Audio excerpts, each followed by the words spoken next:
Hey everybody, we're going to be jumping back into Unity today and making a couple of changes that are very simple to make and will have a big impact on your scene. We're going to be adding water and a new sky. So let's go take a look.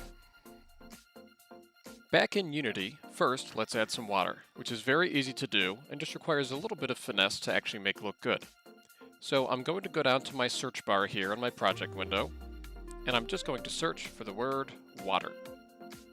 Now, there's a lot of different water assets that pop up, so it can be a little confusing, so pay close attention here. But what we're looking for are one of these blue cubes that says Water Basic, or Water Pro Daytime, or Water Pro Night. So probably the best asset to use here is Water Pro Day. So I'm going to grab this blue cube that says Water Pro Day, and I'm going to drag it out. And you can already see there's water in my scene. And at first glance, this might look okay. It's perfectly round, which isn't super realistic for most ponds, and that's kind of what we're going for here. But if we walk up and take a look at it, you'll see, all right, it's on like the exact same level as the ground, and the game's really having a hard time deciding which one to show us, the water or the grass, and it looks pretty buggy. So first things first, let's put the water and the ground on two separate levels. Now, if I were to just pull this up a little bit so that it's above the ground, this would fix one problem, but create another. If I go look at my water now, it no longer looks like it's competing with the ground to be seen, but I can kind of see right underneath the edge of it, and that certainly doesn't look realistic or very good. When I'm standing right on top of it, it looks okay, but if I can see the edge, it's going to look bad. So to get rid of this edge problem, what I recommend is creating a little bit of an indentation into your ground, and then setting your water inside of that indentation, or recession. So I'm going to click on my terrain, go to my raise/lower tool. Right now this is so big that it looks like it's going to affect my house, so I'm going to make this a little bit smaller, and I'm going to shift-click to lower the ground in this area. Now with something like this, let me go back and select my water, and move it down. And what I really want here, you can see this bright orange outline. I want this bright orange outline to become hidden by the ground. You can see it kind of fades and becomes dim over here where it's underground, and then gets brighter again where we would actually be able to see it as the player. So as long as all of your bright orange edges are hidden, your water should look pretty convincing. It won't look like it's just floating in the air. Now keep in mind, you can also move, rotate, and scale this just like any other asset. So if I make that a little bit bigger, I'll be able to help hide those edges underneath the ground. Let's go test play and see how it looks now. Alright, so now the ground kind of slopes gently into my pool of water. Now you still might want to be careful about how you use this, because if I were to walk into this right now, it's deep enough that I can go underneath the surface of the water, and this water, well, you can see it looks good from a distance, but it doesn't respond like water that you can actually swim in.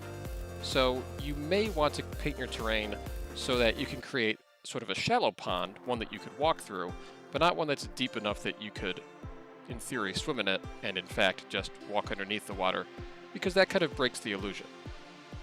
But one really good way that you can use this water is to use a whole lot of it, and instead of creating just a pond, creating an ocean. So let me bring in another Water Pro Daytime. And I'm going to drop this right here by the edge of my world. I'm going to scale this up until it's far, far larger than the rest of my terrain. Now at the moment, this is going to result in most of my terrain looking somewhat flooded. So if we were going to take this and turn it into a good looking realistic island instead of just a flooded plain, let's just go ahead and use our Raise Lower Terrain tool to create a nice gentle slope down into the sea, and keep most of the rest of our terrain above water. Though it's also an easy way that we can create small ponds and lakes in the rest of our terrain if we wanted to leave a couple areas low. And I'm definitely going to try to avoid letting any perfectly straight edges meet the water, because how often does the earth enter the sea in like a perfect line? So I'm going to try to have a gentle slope almost anywhere that the earth meets the water. We can improve this even more by going to our textures, clicking Edit Texture, Add Texture, and one that I at least haven't used up until now is the sand. So let's get the sand albedo, double click on that and add.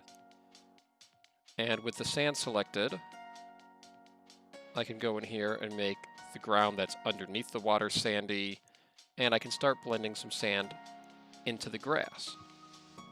And if you take your time on this, you can really create a nice blend where it looks like we go from grassy to kind of a grass-sand mixture, and really blend it together in a nice way. Alright, let's go take a peek and see how it looks. As I head down to the shore, I'm sprinting by holding shift, and you can see it looks like I should probably pull this water up just a little bit higher because it's getting that glitchy look at the edge. But my sand texture looks pretty nice, and I like the way that it fades into the grass, so I'll pull this up just ever so slightly, and let's go give it another look. Alright, we've got a nice gentle slope, our grass fades into sand, and then we reach the water. And for a free asset, this water effect really is pretty nice. But as I look up to the sky is pretty darn plain. I mean, it'd be a nice day in real life, but it's not much to look at.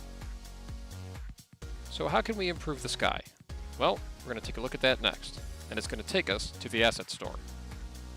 When we get to the asset store, we're going to be searching for something called a skybox. But before we do that, it might help to actually understand what a skybox is. A skybox is basically a large game object that's going to be surrounding your entire scene. Your terrain, your character, and everything else in the game will be held inside of this box. It's a literal cube. And painted on the inside of this cube are images that are going to create the sky, and in some cases, the distant ground or even mountains that may be included in your scene.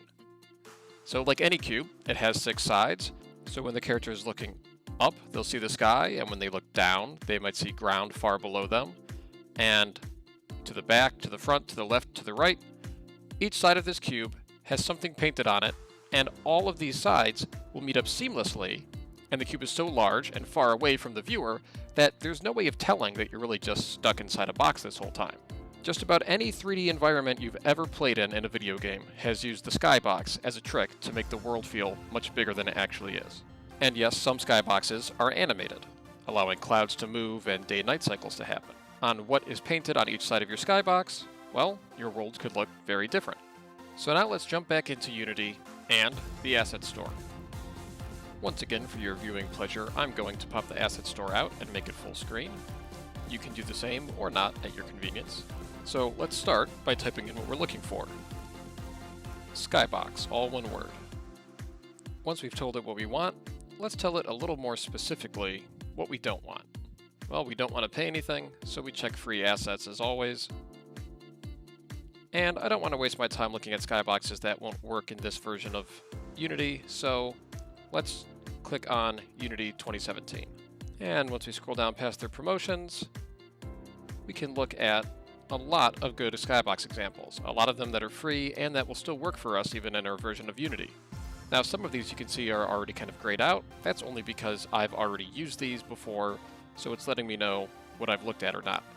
But there are a lot of good options. If you scroll down to the bottom, you can go down to page number 2.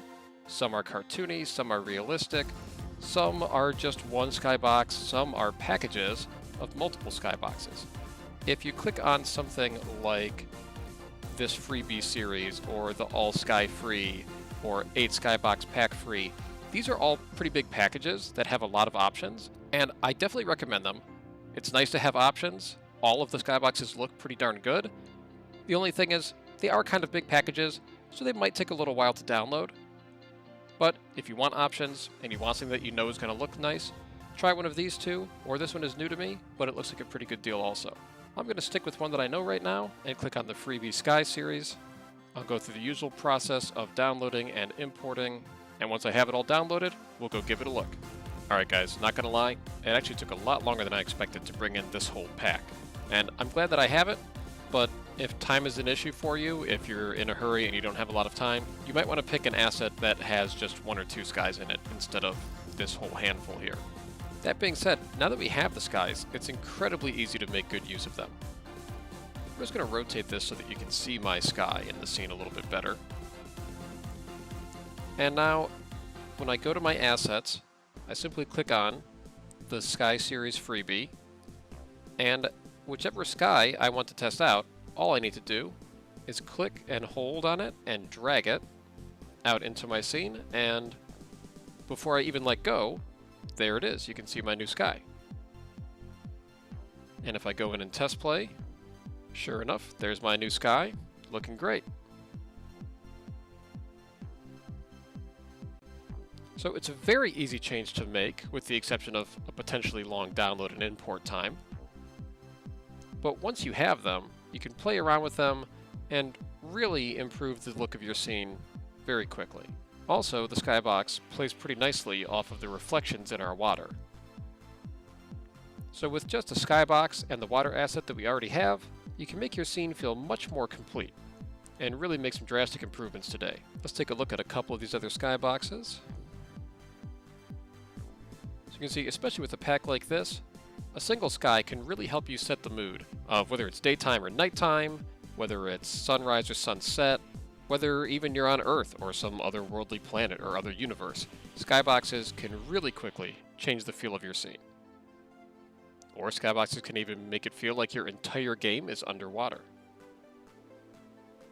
So remember to save frequently throughout the process of working on this today. And once you're happy with your skybox and your water, be sure to take a screenshot that includes the skybox and water and share it with us in the comments on Schoology today. So take your time, make it look nice, and I look forward to seeing what everybody creates.